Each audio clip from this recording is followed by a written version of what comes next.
Olá, boa noite a todos, sejam bem-vindos mais uma vez, mais uma noite, mais uma noite de mensagens da Palavra de Deus para o seu coração, para o seu dia. E sem delongas, vamos ao texto então, Hebreus capítulo 11, versículo 23. Hebreus 11, versículo 23, tem uma Bíblia em casa, abra sua Bíblia, ok? Sente aí ao lado da pessoa que não tem uma Bíblia, para que ela possa fazer acompanhamento da leitura também, juntamente com você, ok? Hebreus 11, 23 diz assim, 23, ok? 11, 23. Pela fé Moisés, apenas nascido, foi ocultado por seus pais durante 3 meses, porque viram que a criança era formosa e também não ficaram amedrontados pelo decreto do rei. Pela fé, Moisés, quando já homem feito, recusou ser chamado filho da filha de Faraó, preferindo ser maltratado junto com o povo de Deus a usufruir prazeres transitórios do pecado. Porquanto considerou o opróbrio de Cristo por maiores riquezas do que os tesouros do Egito, porque contemplava o galardão. Aleluia. Pai, nós te louvamos pela tua palavra, aplique ela em nossos corações, os corações das pessoas que vão estar nos ouvindo nesse instante, que a tua palavra vai e produz o resultado para o qual ela está sendo mandada. Que diminua eu, que tu cresças cada vez mais. Essa é a minha oração a ti, em nome do Senhor Jesus. Amém. Queridos, hoje nós queremos falar para você sobre a fidelidade do libertador. A fidelidade do libertador. A fé de Moisés, amados, é ainda hoje um desafio para todos nós. Não é verdade?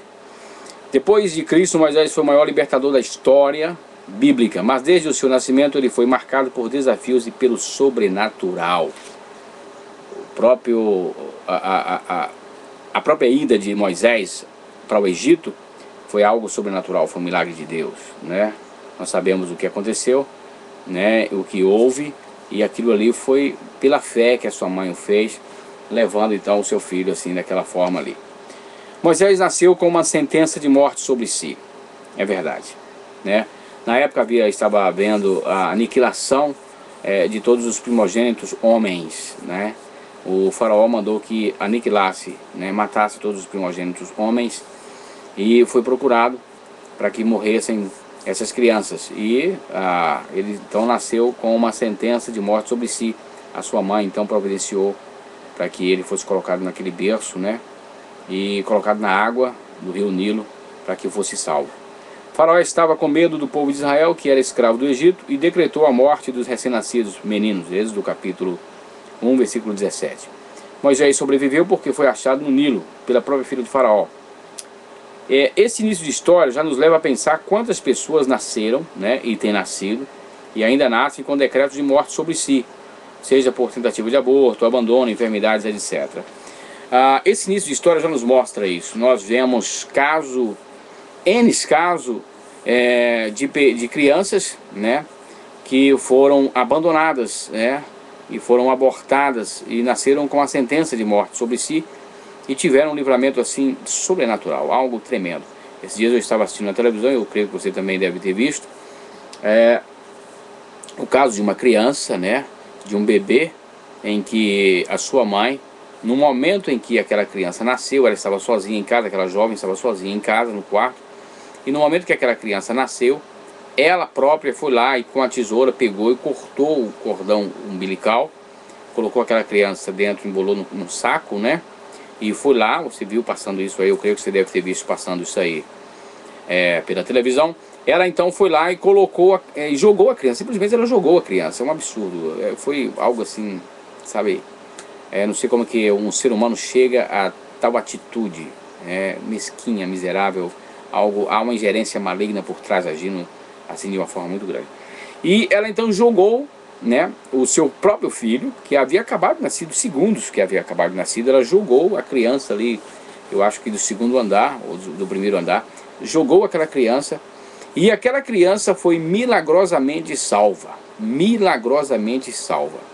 Aquela criança ficou nada mais nada menos que 12 horas ali, jogada ali, 12 horas ali daquele jeito, né? E o que aconteceu, amados, é que aquela criança simplesmente sobreviveu. Foi algo surpreendente o que Deus fez ali na vida daquela criança. Foi algo assim fantástico, algo fora de série. Então aquela criança foi achada por um senhor que foi até a delegacia e chamaram o resgate, né? E o resgate foi lá então e recolheu aquela criança. Eles achavam até que aquela criança estava morta já. E o resgate foi lá e recolheu aquela criança, tomou aquela criança, né? Ele levou para o hospital e ali cuidou daquela criança, e aquela criança sobreviveu. Aquela criança nasceu com a sentença de morte sobre si, mas ela sobreviveu. Então, quando nós olhamos esses casos assim, nós vemos que são casos em que Deus tem um projeto de vida, é que Deus tem algo tremendo para fazer na vida dessa criança, como foi na vida de Moisés, né? O que Deus fez na vida de Moisés foi algo sobrenatural, algo tremendo. Deus tinha um projeto na vida de Moisés que nem o inferno nem Satanás poderia frustrar. E na vida dessas crianças também não é diferente. Também tem o caso daquela outra criança que foi colocada no saco preto e jogada no rio. Imagina aí, aquela criança foi jogada no rio, né? E ali foi encontrada por 2 senhores e aquela criança estava viva. É algo assim, é tremendo. É algo tremendo. Eu fico admirado porque Deus vai usar essas crianças de uma maneira maravilhosa. Glória a Deus, que Deus use essas crianças e que no futuro elas possam ser homens e mulheres de Deus tremendos, usados na mão de Deus com poder e autoridade e testemunhar, né, como foi o seu nascimento. Que coisa gloriosa. Mas vamos voltar então aqui à história. Deus tem mudado e continuará a mudar essas histórias trágicas em histórias de salvação, libertação, cura e prosperidade, né? Quantas crianças que foram achadas dessa forma, né, e que sobreviveram por um milagre de Deus. Deus cuidou, Deus enviou os anjos ali para cuidar dessas crianças, né? E essas crianças hoje são pessoas formadas, doutores, médicos, advogados, pessoas que têm prosperidades, né? E são pessoas que testemunham do que aconteceu nas suas vidas, né? E falam do poder de Deus, do que Deus pode fazer nas suas vidas. Bom, mas para Moisés ser salvo e passar a ser morador do Palácio de Faraó, e posteriormente, é claro, libertador de Israel, alguém teve que crer por ele.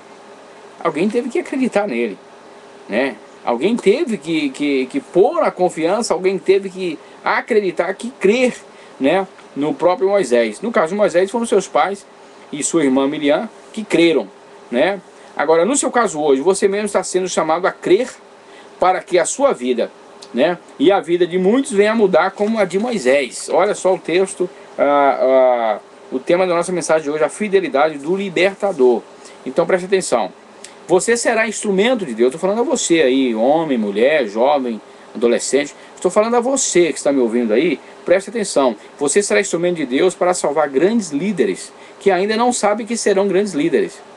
Moisés já sabia que seria um grande líder? Não. Nem sua mãe sabia. Nem seus pais sabiam que ele seria um grande líder, né? Nem a própria filha de Faraó que acolheu Moisés sabia que ele seria um grande líder, né? Mas ele foi um grande líder. Então você será instrumento de Deus para salvar grandes líderes que ainda não sabem que serão grandes líderes. Você está sendo desafiado a libertar pessoas que serão libertadores de milhares. Ok?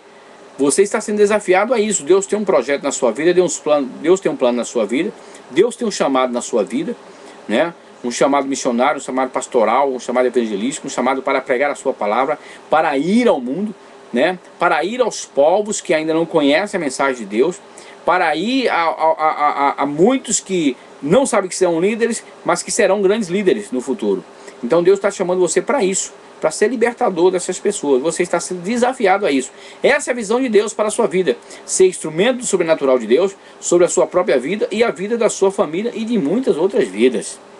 Deus tem chamado você para isso, Deus tem convocado por você para isso, né? E espero que você ouça a voz de Deus hoje, né? Deus falando no teu coração e te chamando, né? Te acolhendo para isso, para esse grande ministério, essa grande obra que Ele tem a realizar na tua vida. Então, mas para ser um libertador de líderes, queridos, é preciso algumas coisas, alguns ingredientes. Vamos falar de alguns ingredientes aqui. Primeiro ingrediente, para ser um libertador de líderes é preciso recusar a sedução do poder e do dinheiro.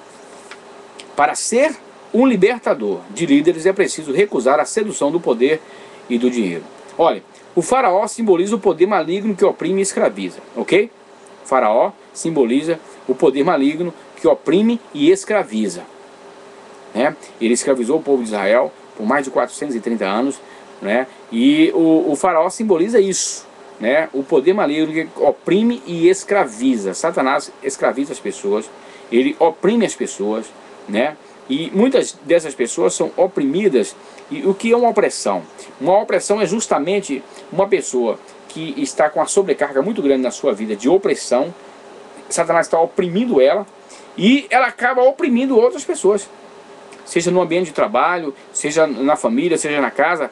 Ela está tão oprimida, é tão opressa, que ela acaba oprimindo outras pessoas, né? Ela traz uma carga negativa tão grande que ela acaba oprimindo outras pessoas com palavrões, é mal amada, é uma pessoa chata, é uma pessoa que murmura demais, que reclama demais. E por quê? Porque é uma pessoa opressa, é uma pessoa oprimida. A filha do faraó, num primeiro momento, foi usada por Deus para salvar o bebê Moisés. Mas em seguida se tornou um sinal espiritual de uma redução escravizadora e idólatra, né? Esse foi o símbolo também da filha de faraó, né? O Egito, queridos, é um símbolo de riqueza e opressão. O Egito é um símbolo de riqueza e opressão, né? O Egito está aí, né? É um símbolo de riqueza e opressão, tem oprimido as pessoas, né? E as pessoas têm caído muitas vezes nesse engodo da sedução do Egito, de riqueza e de opressão.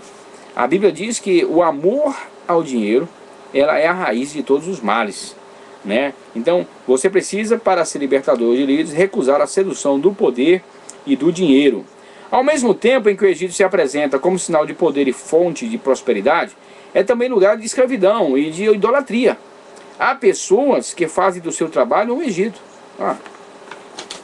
Eu trabalhei com pessoas, e mais precisamente com um rapaz, no trabalho que eu estava, que ele era uma pessoa opressa, completamente. Ele é uma pessoa opressa, né? Está desviado do Evangelho, se afastou dos caminhos do Senhor, e ele é uma pessoa opressa, queridos. Então, o Egito é isso, é também lugar de escravidão e de idolatria. Há pessoas que fazem o seu trabalho no Egito, né?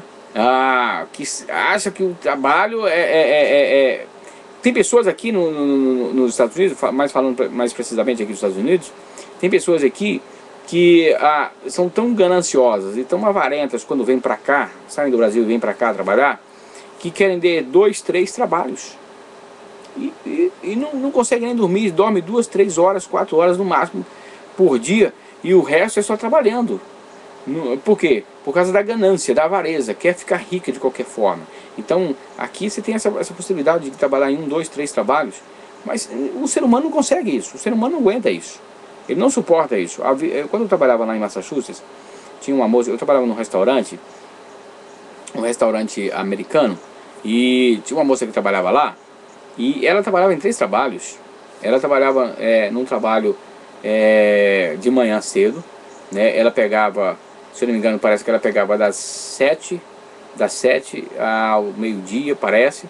Depois do meio-dia ela pegava outro, ela saía, né? E pegava outro das 2, né? Até as 6, se eu não me engano.